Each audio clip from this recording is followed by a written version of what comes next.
قرآن مجید کا ایک تعارف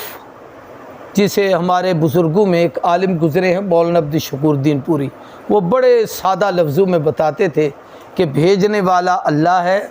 لے آنے والا جبریل روح اللہ ہے، جس پہ نازل ہوا محمد الرسول اللہ ہے، اس کتاب کا نام کلام اللہ ہے، اس کی پہلی صورت الحمدللہ ہے، اس کی پہلے پڑھنے والی جماعت اصحاب رسول اللہ ہے، اس کے معلم محمد الرسول اللہ ہے، جو پڑھ کر عمل کرے تو ولی اللہ ہے، بادشاہ پڑھے تو عبداللہ ہے، عورت پڑھے تو امت اللہ ہے، عام آدمی پڑھے تو وہ عبداللہ اللہ کا بندہ ہے، اور جناب جو اس پر پڑھ کر عمل کرے تو وہ ولی اللہ ہے، اور یہ وہ کتاب ہے جس میں 2698 دفعہ لفظ اللہ استعمال ہوا ہے۔ یہ بڑا خوبصورت سا جامع تعارف ہے۔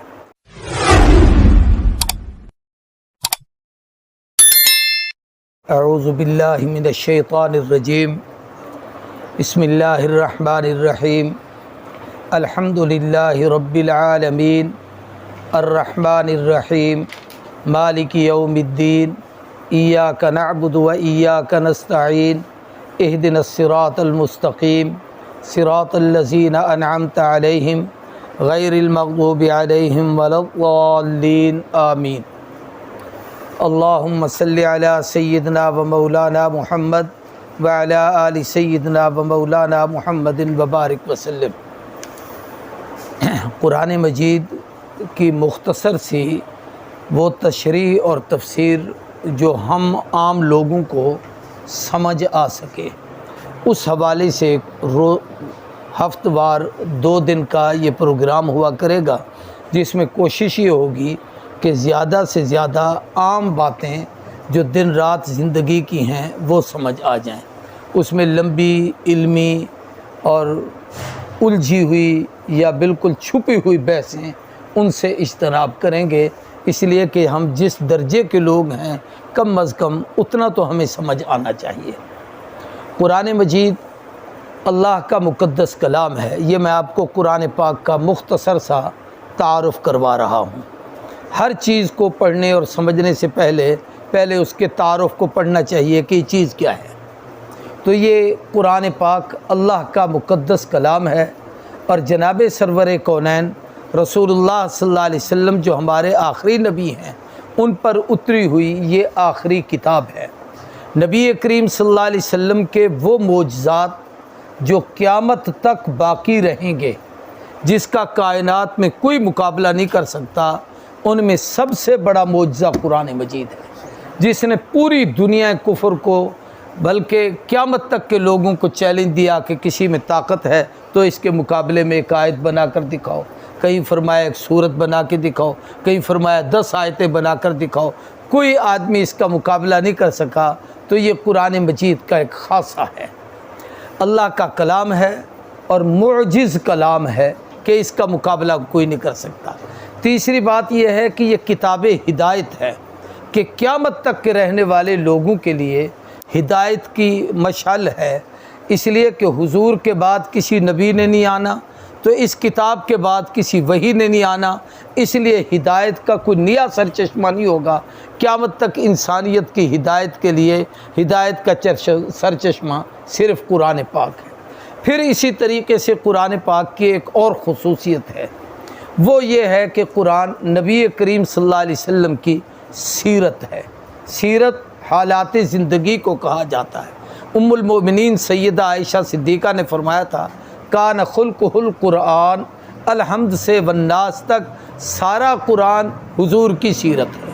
یعنی اس کو پڑھتے جاؤ، حضور کی زندگی کو دیکھتے جاؤ تو آپ کو سمجھ آئے گا کہ اللہ کے نبی نے کوئی کام نہیں کیا جو قرآن میں ہو، اور قرآن نے کوئی ایسی بات نہیں بتائی جس پر حضور نے عمل نہ کیا ہو۔ یعنی نبی کو دیکھنا ہے تو قرآن کو دیکھو، قرآن کو سمجھنا ہے تو نبی کی زندگی کو سمجھو۔ یا اس کو اس سے بھی آسان کہہ دوں تو وہ یہ ہے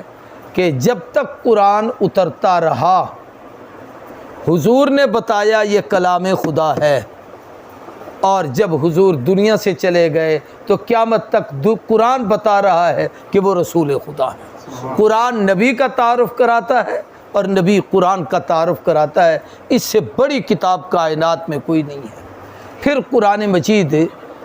کے یہ چند خصوصیات میں نے آپ کے سامنے عرض کی۔ قرآن مجید کا ایک تعارف جسے ہمارے بزرگوں میں ایک عالم گزرے ہیں مولانا عبد الشکور دین پوری، وہ بڑے سادہ لفظوں میں بتاتے تھے کہ بھیجنے والا اللہ ہے، لے آنے والا جبریل روح اللہ ہے، جس پہ نازل ہوا محمد الرسول اللہ ہے، اس کتاب کا نام کلام اللہ ہے، اس کی پہلی صورت الحمدللہ ہے، اس کی پہلے پڑھنے والی جماعت اصحاب رسول اللہ ہے، اس کے معلم محمد الرسول اللہ ہے، جو پڑھ کر عمل کرے تو ولی اللہ ہے، بادشاہ پڑھے تو عبداللہ ہے، عورت پڑھے تو امت اللہ ہے، عام آدمی پڑھے تو وہ عبداللہ اللہ کا بندہ ہے، اور جناب جو اس پر پڑھ کر عمل کرے تو وہ ولی اللہ ہے، اور یہ وہ کتاب ہے جس میں 2698 دفعہ لفظ اللہ استعمال ہوا ہے۔ یہ بڑا خوبصورت سا جامع تعارف ہے۔ ہمارے ایک بزرگ گزرے ہیں لاہور میں، مولانا احمد علی لاہوری، جنہوں نے 40 سال قرآن کا درس دیا تھا۔ وہ فرماتے تھے کہ میں ریلوے اسٹیشن پر ہوں، اس زمانے میں گاڑیاں چلتی تھی، میں گاڑی پر چڑھ رہا ہوں، میرا ایک پاؤں زمین پر ہو، ایک گاڑی کے پائیدان پر ہو، اور ڈرائیور ہارن دے چکا ہو، گارڈ گھنٹی چلا چکا ہو، گاڑی چلنے والی ہو، اور مجھ سے کوئی پوچھے پورے قرآن کا خلاصہ کیا ہے یہ 30 پاروں کا، تو میں اسے کہوں گا اللہ کو عبادت سے راضی کرنا، حضور صلی اللہ علیہ وسلم کو اطاعت سے راضی کرنا، اور مخلوق کو خدمت سے راضی کرنا، یہ قرآن ہے۔ سارے قرآن کا نچوڑ یہی ہے، اللہ کی عبادت کرو، محبوب کی اطاعت کرو، مخلوق کی خدمت کرو۔ یہ جو ہمارے تبلیغ والے اس میں اکرام مسلم بتاتے ہیں نا، یہی ہے مخلوق کی خدمت۔ اتباع رسول بتاتے ہیں تو یہی ہے کہ رسول اللہ کی اطاعت کرو۔ اللہ کی توحید بتاتے ہیں تو اللہ کی عبادت، یہ سارے قرآن کا نچوڑ اور خلاصہ ہے۔